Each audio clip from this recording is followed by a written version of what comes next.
Hello students of class 10. Welcome back once again to your biology class. Today we shall learn about a new chapter, that is our environment. You know, environment is a complete range of external conditions under which an organism lives. An environment includes both the physical and the biological components which are dependent on each other. What are the two components of the environment? First is the physical component. These are also known as the biotic components of the environment like soil, water, light, air, temperature, etc. Another is known as the biological component.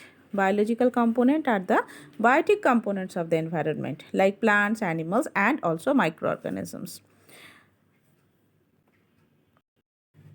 Ecosystem basically means the particular way in which the environmental components are related to one another.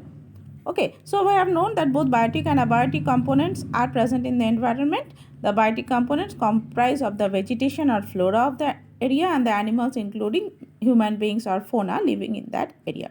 And the abiotic components are the atmospheric pressure, air, rainfall, water, soil, minerals in that area. Okay, now according to Odum, the scientist, the ecosystem is the basic fundamental unit of ecology of both the organisms and their non-living environment, and each influence the properties of the other, and each is necessary for the maintenance of life. Another scientist came forward and he described or termed the term ecosystem in different manner. He defined as the ecosystem is the sum total of the living organisms, the environment and the process of interaction between the various units of the ecosystem. Okay, now what are the components of the ecosystem? Basically, ecosystem is made up of two main components. One is the abiotic and the biotic I told. The non-living factors comprise the abiotic components of the ecosystem, and these factors are of three types: climatic, organic compounds and inorganic compounds. Okay, climatic factors means the situations concerning to the presence and the distribution of water, duration and the intensity of sunlight, the range of temperatures, amount of humidity in atmosphere, the extent of the rainfall and influence of the wind. And inorganic substances means the carbon, nitrogen, oxygen, sodium, potassium, calcium, phosphorus and their compounds which are present in the form of compound which may be dissolved in water or in the soil or in the free state in the air. Okay, and the organic compounds means the carbohydrate, protein, lipid, nucleic acids which are present in the living organisms and dead organic matter. The dead organic matter is broken down by the action of the decomposers. You know now what are the decomposers, the bacteria and the fungi, and they convert into organic substances for the recycling. Okay, and the biotic components are, what are these? The living organisms in the ecosystem.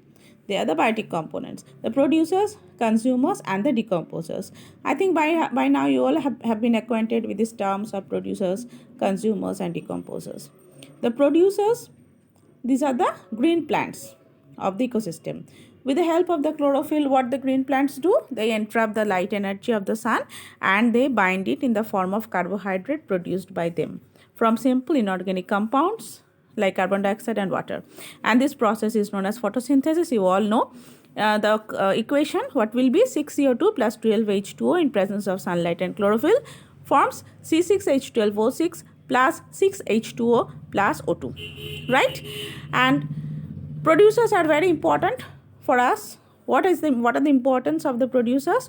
All the organisms depend upon the producers for organic food, and they pick up the carbon dioxide from the atmosphere and release oxygen during the process of photosynthesis. And producers also maintain the oxygen and carbon dioxide balance in the nature, right? Next, the consumers. Who are the consumers? These are the heterotrophic organisms, like the all animals, including the human beings, who cannot make their own food and they have to depend on the producers for their food. These consumers can be again classified as herbivores, carnivores, and omnivores. Herbivores, who are those? Those are the organisms who feed on plants. Herbivores are also known as the first order consumers or primary consumers. Okay, like the rabbit, deer, goat, cattle, grasshopper, these are the herbivores of the terrestrial ecosystem. And planktons, mollusks, protozoans and some fishes, these are the herbivores of the aquatic ecosystem, right? And carnivores, who are these? The animals who eat only other animals. They do not eat the plants at all. The animals who eat only other animals for their food are known as carnivores. And the carnivores which feed on the herbivores are known as primary carnivores or second order consumers like frog, fox, fishes, predatory birds, etc. And the large carnivores who feed on the primary carnivores or second order consumers, they are known as the second order carnivores or third order consumers, right? The third order carnivores or the third order consumers, like the large fish, water birds, snakes, etc. And the largest carnivore which eat the third order consumers or second order consumers, these are known as the third order carnivores or the top carnivores, like the lion, tiger, shark, crocodile, eagle, etc. And another are known as the omnivores. Omnivores. Who are these? These are the animals who feed on both the plants and the animals. Example, the human beings, the crow, cockroach, dog, sparrow, bear, ants. Okay, my human beings are known as also omnivores. Why? Because they eat both plant food like grains, pulses, fruits, vegetables, and also the flesh of other animals like the goat, chicken, cow, pig, etc. Okay, now these consumers are also important for the ecosystem. How? They provide biological control over the population of the producers and different levels of the consumers. Okay, and many consumers help in the producers in the pollination and fruit dispersal also. Now we will know about the decomposers. The decomposers, some microorganisms like the bacteria, fungi, mold, they feed upon the dead bodies of other plants and the animals. And they obtain their food by breaking the dead plants and animals into simple compound. And the simple organic compounds are released to the atmosphere, and these are utilized by the producers for the synthesis of the organic food. The decomposers also are known as saprotrophs. Okay, they are also called the mineralizers, and the process of breaking down of the complex organic compounds into simple organic compounds is known as the mineralization. Now, similarly, the decomposers are also important for the environment. How? The decomposers help in the decomposing of the dead bodies of the plants and the animals, and so they act as cleaning agent of the environment. Otherwise, a heap of the garbage of the plants and the animals' dead bodies would be present in the ecosystem. And they also create space for the newer generations of the organisms.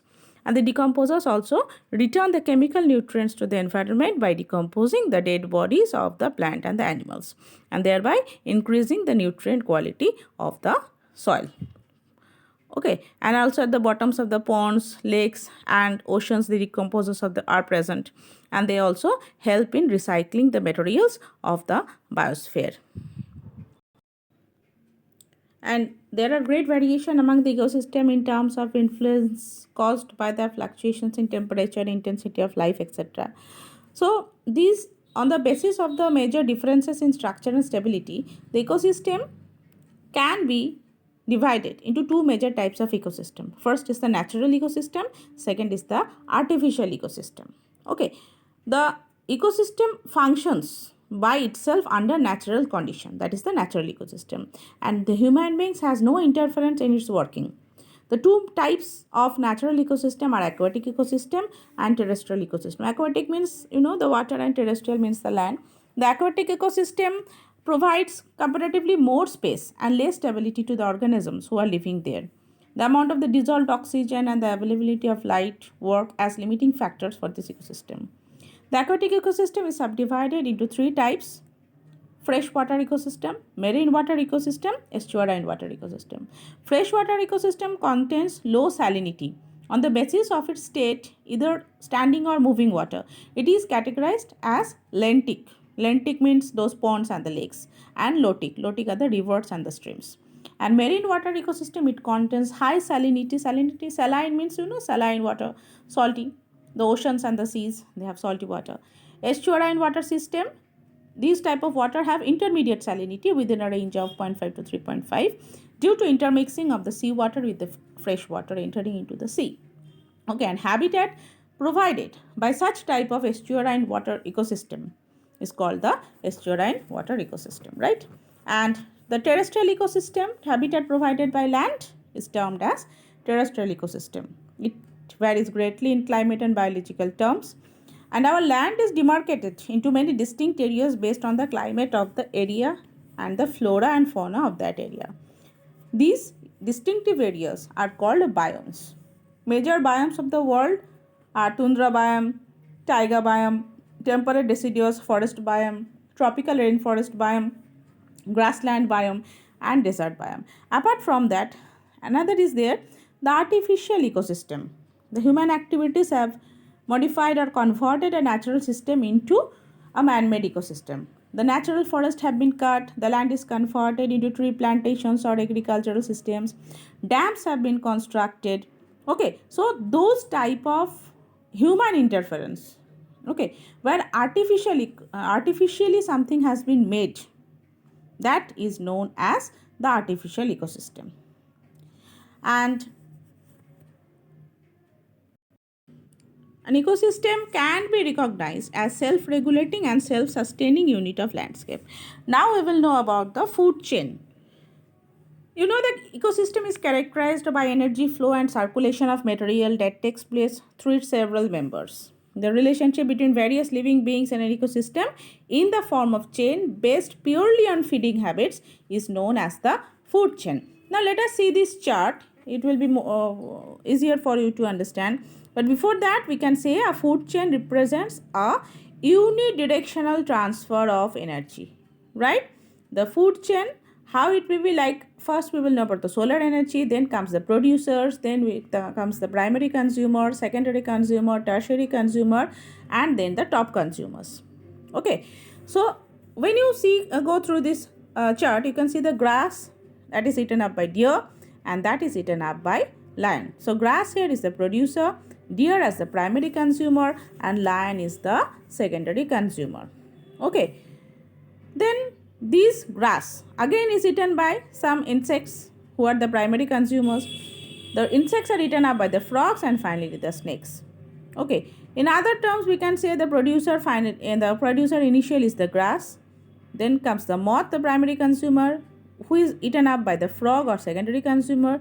That frog is eaten up by the snake, that is a tertiary consumer, and finally the snake is eaten up by the hawk, who is known as a quaternary consumer. Right? So the food chain found in the different ecosystem are categorized into 4 types. What are those? First is the grazing food chain or predator food chain. Second is the parasitic food chain. Third is the saprophytic food chain, and fourth is the detritus food chain.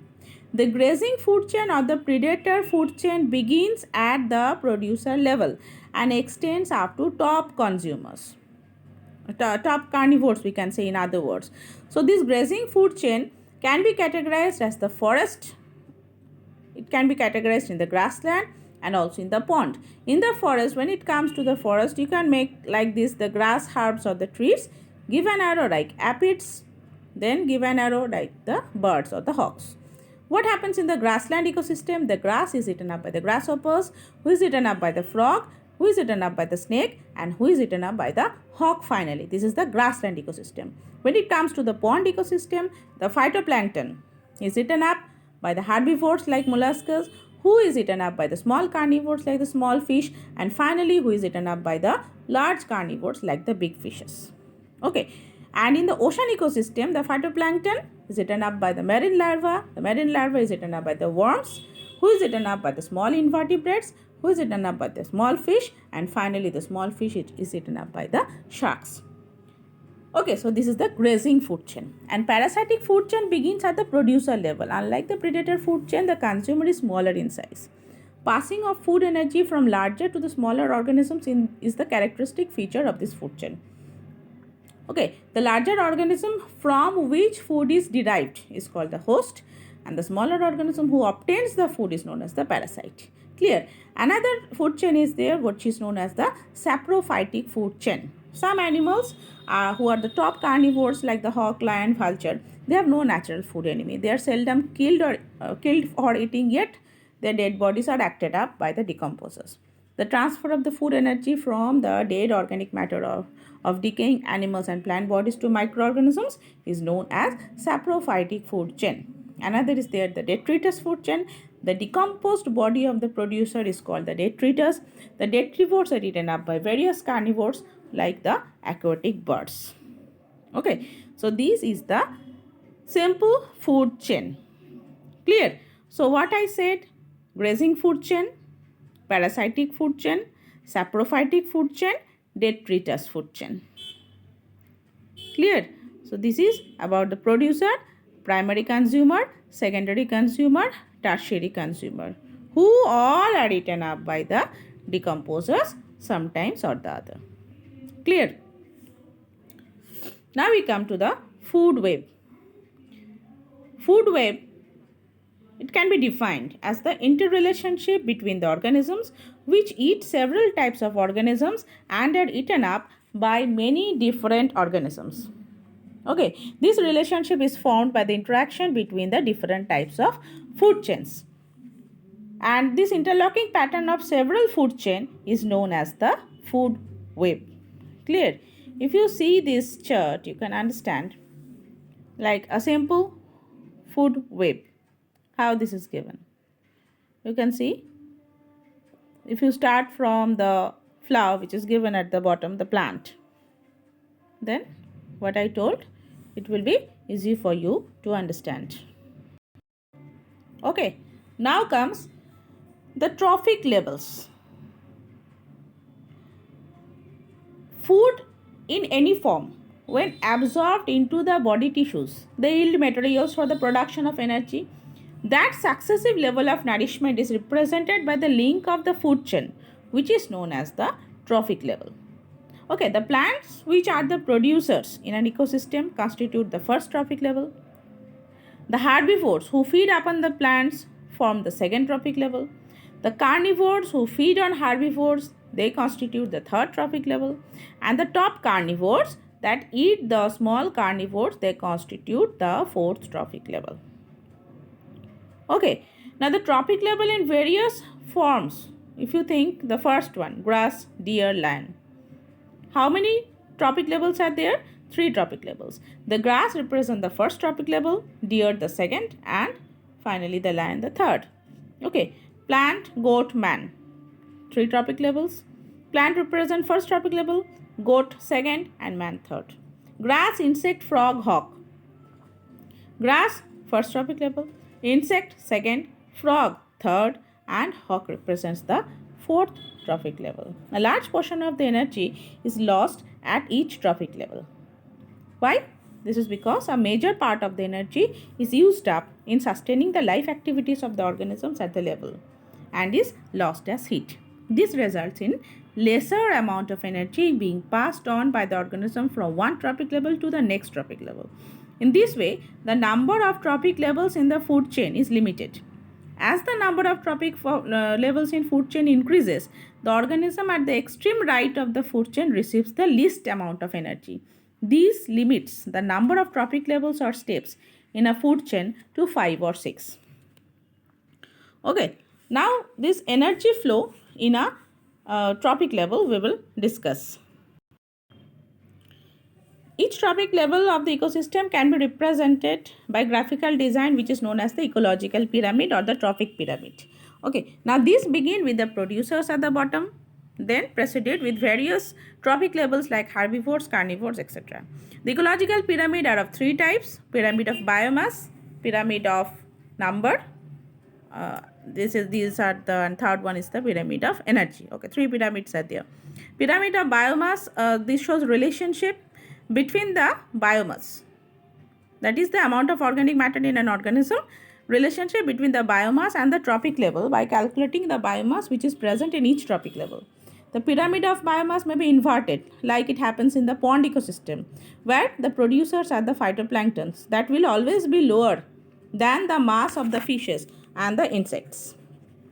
Okay, and then the pyramid of number shows the population of each level in a food chain, that is never inverted. So pyramid of number is never inverted and pyramid of biomass is always inverted. And pyramid of energy shows the flow of energy through the food chain. The pyramid of energy, it will provide more insight to the ecological community, and these also is never inverted. Understood? Now we will know about the biological magnification or biomagnification. The increase in the concentration of harmful chemicals in the bodies of the organisms at higher trophic levels is called the biological magnification. the nowadays what happens? Some poisonous chemicals are used in the crops. They get mixed up in the soil, and these are absorbed by the plants along with water and other minerals. And these poisonous chemicals becomes a part of the food chain right from the producer level and enter into the bodies of the human beings and other animals who eat these plants. At every step of trophic level, the concentration of the chemical increases, and this process of accumulation of poisonous substances in the organism at different trophic levels is called the biological magnification or biomagnification. Understood? And organisms, what they do, they store the chemical energy in the form of food.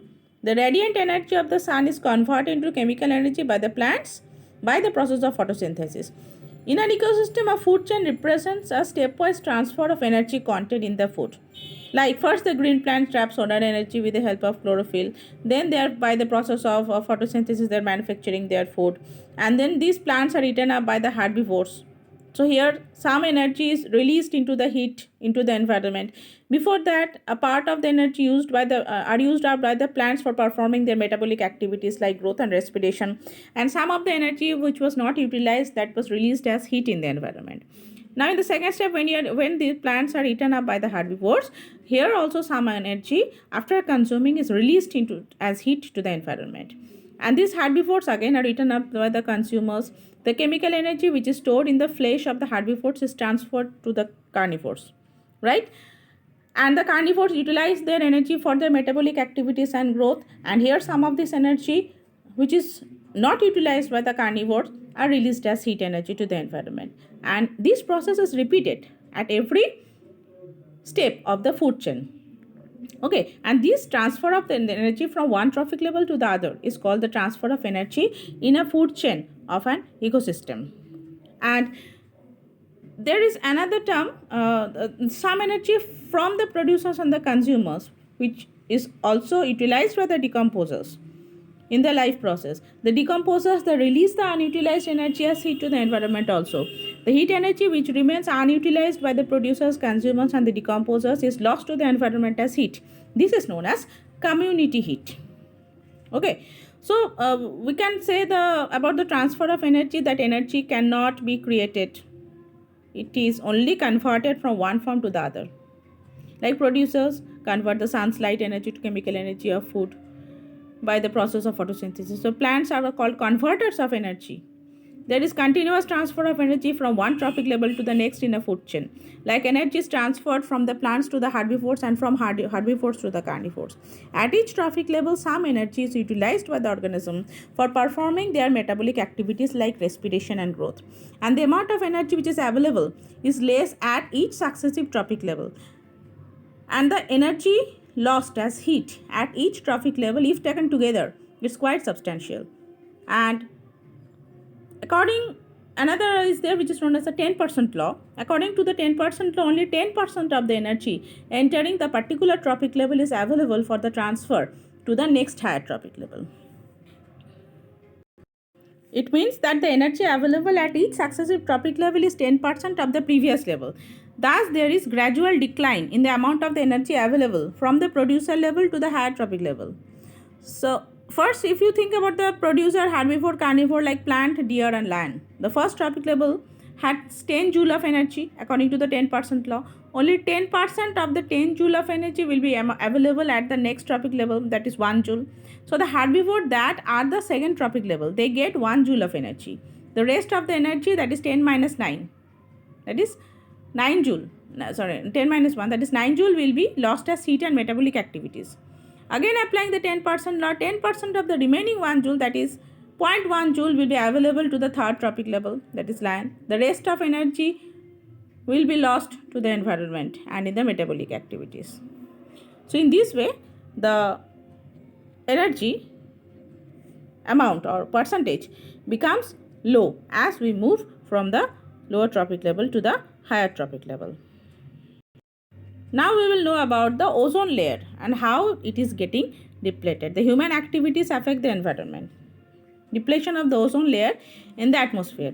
Ozone, it's a molecule that is made up of 3 oxygen atoms. Unlike O2, ozone is poisonous. Okay, at high altitude between 15 kilometer and 60 kilometer, there is a layer of ozone, O3, in the atmosphere. This ozone layer is very important for the existence of life on Earth. How? The ozone layer in the stratosphere, they protect the humans and other organisms from the harmful effect of the ultraviolet radiations of the sun. The ozone layer absorbs harmful radiation from the sun, and it is formed in the atmosphere by chemical reactions of certain pollutants like sulfur dioxide, nitrogen dioxide, aldehydes, on absorption of the UV radiations. And in a continuous cycle, the concentration of the oxygen and the ozone are maintained.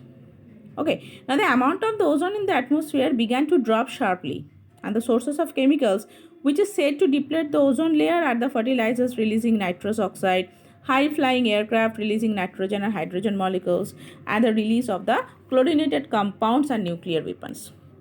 Now, what happens? Like the CFCs, the chlorofluorocarbon, they release which is released. They enter the stratosphere and remain there for years until they are converted to other products or are transported back to the atmosphere. They react with ozone and convert them into O2 and thus deplete it. This causes reduction in the ozone layer, creating an ozone hole. Recently, a hole has been found in the ozone layer above the Antarctica, has been discovered in the satellite picture. And the amount of the ozone is getting depleted, due to which the ozone layer in the upper layer of the atmosphere is becoming thinner day by day. These CFCs, which are used as refrigerant in the refrigerator and the air conditioners, as cooling agent, and in the fire extinguisher also, they have these CFCs which cause this ozone to deplete. Now, what is the effect of ozone depletion? Ozone near the Earth's surface, they damage tobacco, tomato, bean, pine plants. And depletion of the ozone cause serious temperature changes on the Earth. It is the biggest threat in cancer and cause cancer in the man, especially the skin cancer. And it leads to more cancer cases, cataract, destruction of the aquatic life and vegetation, and loss of immunity also takes place. This you can see the layers, the troposphere and the stratosphere. Between these there is the ozone layer. So this ozone depletion has very harmful effect on the human beings. And managing the garbage we produce. In our daily activities, we generate a lot of solid waste. This household waste is known as garbage. The disposal of this waste is very necessary. Why? Because it pollutes the atmosphere. So the disposal of the waste should be done in a scientific way, and there are different methods of waste disposal like landfills, recycling, production of biogas and manure, preparation of compost, incineration, and sewage treatment. Okay, landfills, solid waste of the cities or the urban areas, are used to fill up the uneven ground or low-lying urban areas, which is known as a landfill. Okay, and recycling, some solid waste like paper, plastic, metal, and industrial waste are reprocessed to form new forms again through recycling. Waste paper is recycled to form newspaper. Plastic pieces are melted and remolded to make new plastic articles. Metallic pieces are also melted to form the new articles. And production of biogas and manure, cattle dung, is used in the biogas plant to produce biogas and also to obtain the manure. And preparation of the compost, domestic waste like fruits, vegetables, leaves can be converted into compost, which is used as natural fertilizer. Incineration at very high temperature. High temperature means more than 1000 degrees Celsius. What happens? The waste are burnt to form ash that greatly reduces the volume of the waste. Okay, the incinerator means furnace. In this process, what happens? The household waste, chemical waste, and biological waste, these are disposed of. The ash left after the burning of the waste, that can be used as landfill. Sorry. And sewage treatment, dirty drains contain urine and feces which is carried from homes by the underground pipes, which is known as sewage. The raw or inadequately treated sewage flows into rivers, lakes, and it contains biodegradable pollutant like human excreta, animal waste, certain dissolved organic compounds, and inorganic compounds. And these waste may have pathogenic microorganisms and cause different types of diseases and health hazards in the human beings. So sewage should be properly treated in sewage treatment plant, and then it may be discharged into the river or sea. Okay. So you can see the incinerator. Here this incineration process is done. And the modern technique of sewage treatment involves 3 steps to convert sewage into clean and pure drinking water. First, the primary treatment or the physical process, secondary treatment or biological process, and the tertiary treatment. The primary treatment or the physical process is used for separating the large debris, followed by sedimentation in the tanks or clarifiers. And sewage is passed through a grinding mechanism and then passed through settling chambers, and lime is added to neutralize the water here. Okay. Then what happens? The second step which is followed is the secondary treatment, which is the biological process. After the primary treatment of wastewater, it is sent to the affloanaerobic sludge blanket. And here the secondary treatment is carried out by the different microorganisms. The microbes oxidize the organic matter of the sewage and provide aeration by generating oxygen. And this process removes the foul smell and produces methane gas. And this sewage is converted into clean water. And then this clean water is carried to aeration tank and mixed well with the air and bacteria. Okay, the third process which is done is the tertiary treatment. And here what happens? The chemical oxidation of the wastewater is oxidized by strong oxidizing agent like chlorine gas, perchlorate, salt, ozone gas, and UV radiation. And after this treatment, the wastewater can be discharged into natural water or used for irrigation purpose also. I hope you have understood well. This is all about the chapter. Read properly. Thank you so much.